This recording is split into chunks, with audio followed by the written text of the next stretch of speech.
بینەرانی خۆشەویست گەڕام و خدمەتان بۆ پێشکەشکردنی ئاخرین بەشی بەرنامەی ئەوڕۆی تەلەڤیزیۆنی پەرتۆ. لەم بەشە لە بەرنامە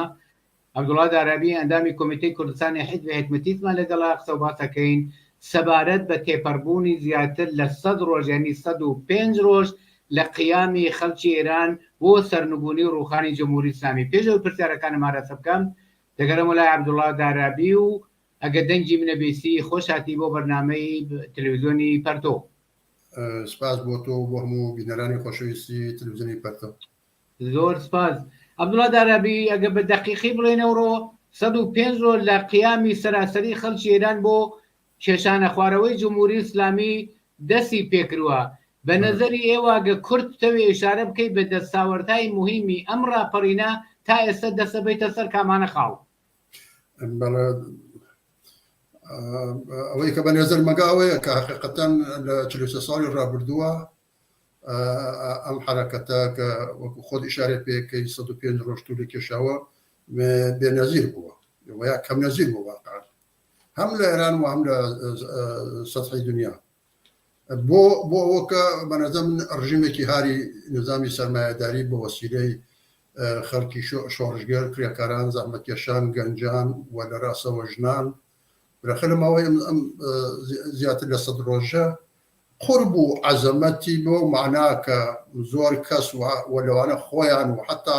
برێک لە وڵاتانی پێیان وا بوو ئەم ڕژیمەکە کەس ناوێت پێی و کەس ناتوانێت و قەدەر قودرێتە و بکوژە و ببڕە ئەوەی کە بکوژ ببڕەوە ڕاستە واقعی بووە چون 43 ساڵە هەرمە شۆڕێسی بەڵام ئەم خەڵکان لە ماوەی ئەم 100 ڕۆژە وان پێ نیشاندا کە هەم بە ڕژیم جمهوری ئیسلامیان قبوڵان کە تۆ ڕفتنی هەستی و ئەبێ بڕۆیت و بەئەخرێمە تۆمان ناوێت لەلایە کۆم لایەکیش ئەفکارەوەی کولی دنیا متوجه ئەوە بوو کە ڕژیمی جمهوری ئیسلامی بە وەسیلەی خەڵکی ئێران ئەڕوا ئەمە یەکێک لەو خاڵە گرنگانەیە کە بە نەزەر من قورب و احترام و ئەو لە خۆبایی جمهوری ئیسلامی کە 43 ساڵ ئەکوژێ فقط ئەکوژێت ئەنام فقط ئەکوژێ مەبەست وایە کە لەباری اقتصادی و لەباری کۆمەڵایەتی و ژیان و گوزەران و ئەمانەوە هیچی بۆ خەڵک نەبووە کە هیچ ئەوەیشی کە خەڵک بووی تاڵانی کرد و بردی و بالاخره حواڵەی بانکەکانی خارجی کرد بەهار بە حربەی کوشتن لەسەر پێماوە و ئەم ماوەی 100 بێمەحابا لە ئیدامە هەر ئەو سیاسەتە چەپەڵێک 23 ساڵی ڕابردووە بالاخره لە کوشت و کوشتار و شکنجە و لێدان و سەربەنیزکردن و ئادامکردن و بگیر و ببند کۆتایی نەکردو بەڵام خەڵک سابەتیان کرد پێی کە تۆ ئەبێ بڕۆیت ئەو قورب و احترامە کە ئیشارەم پێکرد بە نەزەر منێتر نەماوە بۆ جمهوری ئیسلامی هەموو دنیا باسی کرد یەکێکتر لەو خاڵانەوەیە کە ژنان بۆ یەکەمین جار لە ئێرانە بۆیە لەم یەکەمین جار ئەم چوارچێوە لەم چوارچێوەی ئەم 100 ڕۆژە خەریکم باسێکم وەگەنە ژنان هەر لە ئەوە ڕۆژی هاتنە سەرکاری حکوومەتی جمهوری ئیسلامیەوە ئەرێوەتە دایان سەپان تایسە بە عناوین مختلف بنەخە شەڕیان کردەگە جمهوری ئیسلامی ئەم پەرچەمداری بوو پەرچەمیان بەدەستەوە بوو وەکو ئەکسریەتی کۆمەلگا هاتنە مەیدان و بەلەخەرە نیشانیاندا کە واقعاً زۆرتر و فراوانتر و قاتعتر و جدیتر لە ما باقی بەشەکانی دیکە بۆ سەرنگونی جمهوری ئیسلامی هەوڵە دەن و تەلاشەکەن و تێکۆشن ئەمە یەکێتر لەو خاڵانەیە کە بەنەزەر من زۆر مهم بووە یەکێتر لەو خاڵانە کە بەنەزەر من زۆر قابل تەوجێ ئەوەیە کە دیارە ڕووداوەکانی 96 و 98 ئەو قیامانش قیامهایەکی سەراسەری بوو بەڵام گوستەدەتر لەوانەوە و فراوانتر لەوانە لە هەموو شار و شارچەکانە بەنەزەر من یەکێک لە درەخشانترین 100 ڕۆژەی خوانیان بەنەزەر من تاوەکویسە تێپەڕاندووە و هەموو شوێنەکان ئەسەن برێک لەو شارانە کە لە 96 و 98 نەهاتبوونە مەیدان ئەم جارە هاتنە مەیدان ئەم جارە علاوە بەر شارەکان بە بڕای من حتا لە بر لە دێهاتیشیان اعتراض و تەظاهرات دەستی پێکرد بۆیە ئەمە ڕژیمی دوو بەرابەر تۆقاندووە ئەچواری من نوکتەی من بەنزەرمەوەیە کە من ئیشارە پێ بکەمەوەیە کە شعار و بۆچوون و خواست و داخوازی خۆیان نەتەنیان لە چوارچەوەی جمهوری ئیسلامی بۆ ڕووخاندنی کە بەنەزەر من زۆر ڕادیکال و زۆر ڕێک و پێک بوو کە تمام تەواو کەمال خوازیاری سەرنگونی ڕژیمی جمهوری ئیسلامی بەڵکو من دژ بە سەرمایە بەتەورە کوردی دژ بە سەرمایە و ئیستثمار و چەوسانەوە یەکێکتر لە درەشانترین خواستەکانی ئەم قیامە بوو کە بەزەم لەگەڵ قیامەکانی ترا فەرقی بوو بە ئاشکرا قسەکانەوەیە کە ڕاستە جمهوری ئیسلامی ئەبێ بڕوا بەڵام ئێمە ئیستثمارمان قبوڵ نییە ئەمە چەوسانەوەمان قبوڵ نییە ئەمانە وەدەیان نکاتی تر بە نەزەر من نکاتێکن کە لە قیامی 105 ڕۆژەی ئەخیرا نەخشونمای پیا کردووە و چۆتە پێشوە بە نەزەر من هەرێ دابێ بێ ولا آخر نکتەم گەرەکمەوە بڵێم ئەم ڕژیمە لەلایەن خەڵکۆ مسجل بووە کە ئەبێ بڕوات ئیتر بە هیچ چەسب و بە هیچ پەیوەندیەک و بە هیچ ئاوامفریبی و کوشت و کوشتار و لێدار ناتوانێت ڕژیمی جمهوری ئیسلامی بەقای خۆی تەمین و تەزویر بکات. زۆر سپاس بۆ تۆزاکانە دەبڵە دەرەبی تەوەقۆ و چاوەڕوانیە کە خەڵکی ئێران و ئەفکاری عمومی دنیاش لە دەور و ڕۆڵ و نەخشی تەبەقەی کرێکار لەم مدەتەیە ئایا زیاتر لەوە بۆ کە تا ئێستا بینراوە و تەوەقعیان بۆ خەڵک بووە بە نەزەری ئێوە ڕوخانی جمهوری ئیسلامی بێدونی نەخشی تەواوقەدی تەبەقەی کاریگەر لە بەخشای تەولیدیە ممکن و یا ئاسانە دەکرێ ئەمە هەر ئاوا بەو شکڵی تاڵعاندی ومانە ئەم دەرەجە لە ئێتراز و نەوعی پەراکەندەگی و ئەو نەخش و دەورەی کە دەبێت تەبەقەی کاریگەر لە شوێنە تەولیدیەکانە دەوری خۆی بژێڕێ ڕوخانی جمهوری ئیسلامی ممکنە بە نەزەریەوە بەڵێ ڕوخانی جمهوری ئیسلامی ممکنە بە شێوەیەکیش بڕوات چون ڕژیمی جمهوری ئیسلامی بە لەحاظی اقتصادی و وەزعی یەکجار پەرێشانە تەنیاوە نییە کە لەبارەی سیاسی و کۆمەڵایەتی و هاتووەتە ژێر پرسیار و سوال و خەڵک ئەڵێن تۆ ڕژیمی ئێمە نیت و بەدەت هیچی نەخواردوو بەدەت هیچیش ناخۆیت و بەقات یەک ڕۆژی حتا یەک ڕۆژ زیادیژی بێ بە زەرمانە بەڵام لەباری ئابووری و ئابووریەکەی داڕماوە و خودیم ئابووری نەفسی داڕمانی مە ئابووریە ممکنە واقعا ڕژیم لە کارخە بەمانای واقعی کەلیمە چون الان تۆ تماشای ئەرزی بکە مەسەن تماشای پۆڕ و پارە و ئەوانەی ئەم جمهوری ئیسلامی کە الان خەریکە دولارێک بۆ 5,000 تمەن ئەڕۆت ئەمە لە توولی 43 ساڵی ڕابردووە لە سابقەی نەبوو بۆ حەج وڵاتێکی سابقەی منزورت 50,000 تمەنە منزورت 50,000 تمەنە دولارێک مەبەستمە بەڵێ 5,000 منزور 50,000 بەڵێ بەرەحاڵ مەبەستمەوەسە کە 1,000 دولارە کاتە 50 ملیۆن من گەرەکمەوە بڵێم کە ئەمە یەکێک لە احتمالاتە من ناڵم 100% بڵێ احتمالاتێکی قویە بێ حتا هاتنە مەیدانی تەبەقەی کارگەر جمهوری ئیسلامی بڕوخێ بەڵام مەبەستی تۆ ئەساسەن مەبەستی تۆ نقاتی کلیدی و بە نەوت و پتروشیمیە وەگەرنە خودی ئەم 105 ڕۆژە ئەکسەریەتی ئەو جامعە کە هاتوونەتە مەیدان هاتوونەتە نێو شەقام لە شار لە دێ لە محلی کار لە محلی ژین ئەکسەریەتی کاریگەر بووە ئەکسەریەتی ڕۆڵەی کرێکارە خۆی کرێکار بووە لە ژنانە بگەتە ئاخرەکەی من گەرەکمەوە بڵێم کە منتەها ئەو سوالێت پرسیارەکەی تۆ لێرە کە ئەوە بیری خەڵک ئەخاتۆ لاقل نەسڵی ئێمە کە کارگەرە نەفتەمان ڕاهبەرە سەرسەختەما ئەمە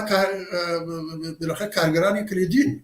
کارگرانی کلیدی ئیسەی نەوت و پتروشیمی و ئەو شوێنە ئەسلیانە بەرەزم مەسالێ مهمن و ئەو تەوەقع کە تۆی شاری پێکەی تەوەقعێکی بەجێ بەرەزم تەوەقعەکە کە نەکتەنیا خەڵک خودی تەبەقەی کارگەریش ئەو تەوەقعی لە خۆی هەیە و کولی ئەفکار دنیاژ ئەوەی لەگە قەزیەکە ئەوەیە ئەگەر بەو احتمالە اقتصادیە داڕمانی اقتصادی ڕژیمی جمهوری ئیسلامی بڕوخێت لەگەڵ ئەوە کە خودی تەبەقەی کارگەر بێتە مەیدان و بلەخەرە بە تەلاش و هەوری ئەو بردوخێ دووشتی جیاوازن بۆ سەرنوشتی جامعە لە دوای جمهوری ئیسلامی کە ئومیدوارم پرسیارەکە تۆش ئەساسەن ئەمە بێت بۆ ئەگەر ئەم حرەکەتە چون ئەم شعارانەکەی سێدرێ و شعارانان کە تەبەقەی کارگەر لە 96 و 98 زۆربەی داوێت یان لەبار تەبەقاتی و خواستویستی تەظاهر کۆنەندەگان لە توولی 105 ڕۆژی ڕابردووە زۆر مهم بووە تا قەزیەکەی ئەوەیە ئایا پەرچەمداری ئەسلی ڕوخانی جمهوری ئیسلامی ئەگەر تەبەقەی کارگەر بۆچی ئەگەر تەبەقەی کارگەر دوو تەبەقە لە جامعەی بەشەری ئەمڕۆ ئەم کوری عەرزان نەخش ئەبینێکی تەبەقەی کارگەرە کە تەولید ئەکا وهەموو شتێک بەدەست ئەو تەولید ئەبێت یەکێکی سەرمایه‌داریە کە خۆی داسەپانە بەمدرێت ئەم دوانە ڕۆڵی سەرەکی ئەساسیانەیە بەڵام ئەگەر خەڵک بۆ خۆی جارە تەبەقەی کارگەر ئەم لەم ڕووداوە نەخش بنوێنەوە ئەم ڕژیمە بڕوخێنێ بە نەزەر من تووشی کۆسبوومەوانە ئەکی زۆرتر ئەبێ جامعای دوای جمهوری ئیسلامی ئەمە ئەو مەسەلەیە کە بە نەزەرم ئەمڕۆ ئەو تەوەقوعە کە خەڵکەکە تەوەقوع بە حەقە هاواریانەوەیە قسەیانەوەیە ڕێن تۆلمان لە لانەکەم تەبەقەی کارگەر و منزوریان تەبەقەی کارگەر نقاتی کلیدیەوە خۆت ئیشارە پێ کرد تۆ لە 96 و 98 و تاوەکو ئیسە لانەکەم بە شەهادەتی تەواو دنیان لە تووری دەهەی ئەخیرە پەشەمداری ئەعترازات و ناڕەزایەتی دژ بە جمهوری ئیسلامی و هەوڵدان بۆ ڕوخانی جمهوری ئیسلامی کرێکە لە پێشەوە بووە ئەم تەوەقوعەکەی بەجێ متام معنى ئەساسیەکەی ئەوەیە کە خەڵک بۆ سەرنوشتەکەی هاوارەکە ئەڵێ ئەگەر تەبەقەی کارگەر بیر ڕوخێنێت تەواوی خواستەکانی من وەکو ژنان وەکو گەنجان وەکو هەموو ئینسانەکان لە سەرتاسەری ئێران بە موافق و مخالفێ بنەقەرە بەهرەمەند دەبێت لە بەختەوەری و ژیانێکی خۆش تەبەقەی کارگەر ئەگەر خۆی لە ڕاستۆ بێت کۆتایی دێنێ بەم نظامی ئستثمار و چەوسانەوە و بکوژ و ببڕ و دزی و ئەم شتانەکە فەساد و هەمووی ئەم شتانەکە ئیسەر لە جمهوری ئیسلامیە ڕایجە و ڕەوانەوە وان لێکردووە خەریکن عادیەکەن ئەمانە کۆتایی پێدێت وە ئەمە ئەم بەرهەمە گەورە و ئەمما حەسەڵە گەورە کە لە ماوەی 23 ساڵی ڕابردووە لانەکەم میلیتاریزم و یا تۆریزمی منتەقەی پێ بەخێوکراوە ئەدرێتەوە بە ڕووفاه و بەختەوەری و ژیانی خەڵک ئەم مەسەلەیەکی حادە خەڵ لەم زاویەت ماشایەم شتەیەەکە و داواکە لە تەبەقەی کارگەر لە پەراکەندەگی ئەبێ نەجات بێت ئەبێ هەمومان متشەکل و متحەزە چون گوش بە فەرمانین بە معنای واقعی کەلیمە ئەمە خواستی خودی کارگەریشە متعهد تەبەقەی کارگەر وەکو خۆی شارە پێ کرد لەم ماوە نەیتوانیوە خۆی بەو شتە بگەیەنێت نەیتوانیوە معناکەی وە نییە کە نەگەرێکی نییە زەبر و زەنگ و فکوسی کوشت و کوشتار و لە ژیان مەحرومکردن و گردن و بڕین لەسەر تەبەقەی کارگەر 10 بەرابەری تەبەقات و ئەخشاری ترێ بۆیە تەبەقەی کارگەر لە ئاستانەی ئەوایە کە بتوانێت لەم وەزعیەتە و لەم تەغییر و تەحوڵا بتوانێت فەزا بەنەوی خۆی بگوڕێەوە بۆ بەو چەشنەکە تۆ ئیشارەت پێ کرد بێتە مەیدان وە چێتە سەر ئەو ئەرکانە ئەسڵیە کە واقعان هەم خۆی و هەم جامعە خوازیارێسی ئەمە شتێکە لەعان لەم تووری 150 ڕۆژە ئەم کەمبود و نەخس و نەواقسە بێرچاو بووە زۆر سپاس عەبدوڵڵا دارەبی لە قسەکان تا ئیشارەت بەوە کرد کە ئەگەر تەبەقەی کاریگەر تەواوقەت نەیەتە مەیدان ممکنە ئارێ جمهوری ئیسلامی لە تەریقی ئەترازات و ناڕزایەتی خەڵکۆ سەرنگون بێ و لە قودرەت بێتە خوارەوە و تۆ ئیشارەت بەوە کرد ئەگەر ئەم ئیتفاق بکەوێ ممکنە توشمانە و مشکلاتی تر بێ لە ئایندەدا هەر بەو دەلیلەم نەبێت سوالێک تراوە بکەم ئەگەر جمهوری ئیسلامی بەتەوجێ بە نەخش و جایگا و ڕۆڵێک کە تەبەقەی کاریگەر هەیەی بۆ سەرنگونی جمهوری ئیسلامی ئەگەر ئەمە تەواوقەت بێتە مەیدان و ئەم انقلابە لە تەریقی نەخشی ئەساسی تەبەقەی کاریگەر و جمهوری ئیسلامی بێنێتە خوارەوە چه پەیامێکی سیاسی و ئیجتماعی لە سەرحی ئێران و دنیا دادەنێ سای بکەیت کورد جوابم بدەیت چون پرسیارە تریشمەدا وەختەکەمان بە شێوەیە کەمە ئیشارەم کرد بەمە حەقیقەتەوەی ئەم دەورە بەمانای واقعی کەریمە کە پێڵێن دەورەی انقلابی و دەورەیەکە کە خەڵک چاوەڕێ سەرنگونی جمهوری ئیسلامی دەورەیەکە کە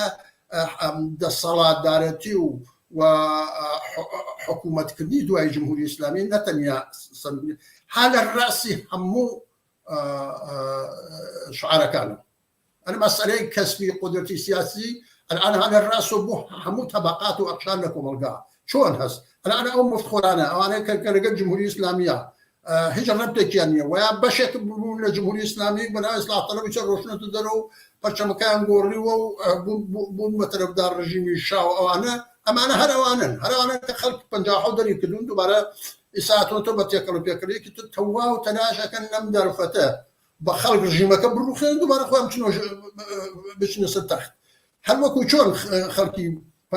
انقلابی 57 ڕژیمی پاشایەتی ئەردوغان و جەماعەتێکی دیکە وەکو جمهوری ئیسلامی هاتنە سەر حکم و گەرەکیان بوو